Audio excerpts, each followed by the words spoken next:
Welcome along to the Rugby Obsession Deep Dive. Good to be here. Today, we're getting into something really interesting, a potential tactical change brewing for the All Blacks. Yeah, it's that talk about them looking at the Springboks approach, isn't it? The bomb squad. Exactly, that whole strategy. So we'll try and unpack what it is, why it's such a big discussion point right now, Hmm. and what it might actually mean for them, especially with that French series coming up. It's definitely got people talking. It really has. Yeah. So stick around. And look, if you enjoy this kind of deep dive into rugby tactics and news, definitely hit that subscribe button for Rugby Obsession. Yeah, you won't want to miss out. So let's start with the Springboks then, this bomb squad idea. What's the core concept? Well, fundamentally, it's about loading the bench with forwards. Heavily. Right. It started, I think, mostly as a 6-2 split, 6 forwards, 2 backs. Okay. But then famously, it evolved into that 7-1 split. Yeah. 7 forwards, just 1 back covering multiple positions. Well, 7 forwards. That's a Yeah. lot of beef coming on late. Exactly. And you can't really argue with this success, can you? It was a massive factor in their World Cup wins, both in 2019 and again in 2023. Yeah, you saw the impact it had in those finals. Absolutely. Just fresh, powerful bodies coming on when the opposition forwards are tiring. Hmm.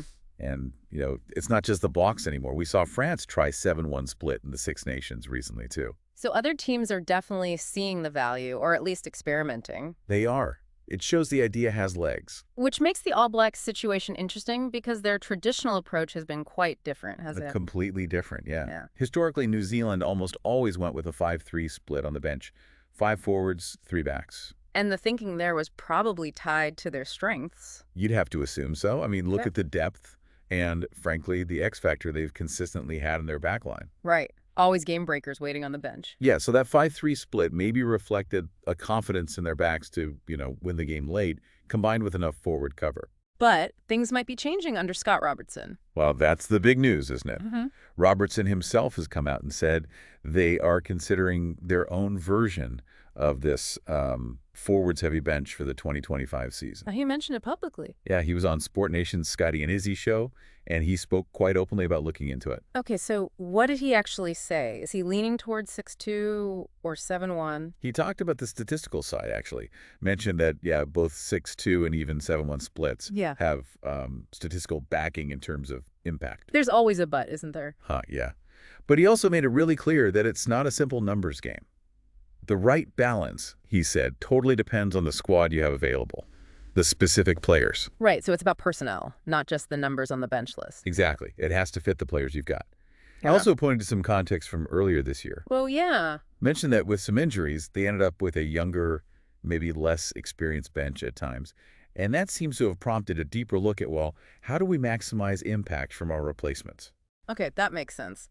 Thinking about how to get the most bang for your buck from the bench. Pretty much.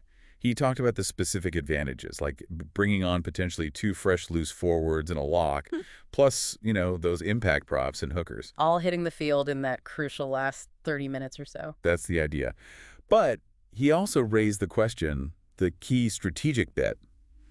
When do you bring them on? How do you time it perfectly to get that maximum impact? Yeah, timing's everything in rugby. Get it wrong and you might, leave yourself exposed somewhere else. Precisely. And Robertson is definitely not ignoring the risks involved here. Like, what are the main worries with stacking the bench with forwards? The big one, obviously, is backline cover. If you only have 1 or 2 backs on the bench and you pick up injuries out wide. You could end up with players seriously out of position. Maybe forwards in the backline in extreme cases. Or backs playing positions they're really not comfortable in for long periods. It's a gamble. Robertson specifically mentioned this risk. So he's weighing it all up. Seems like it. He highlighted the key questions they're asking. Who's the opposition? What's the venue like?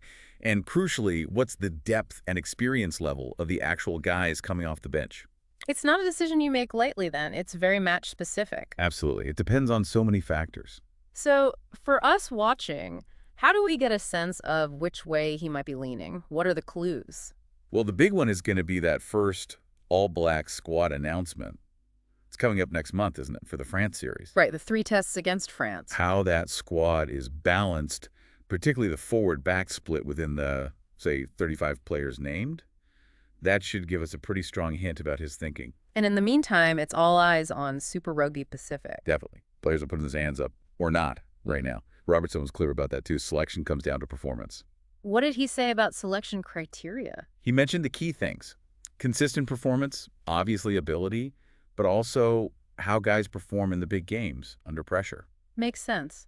It's not just about looking good against weaker teams. Exactly.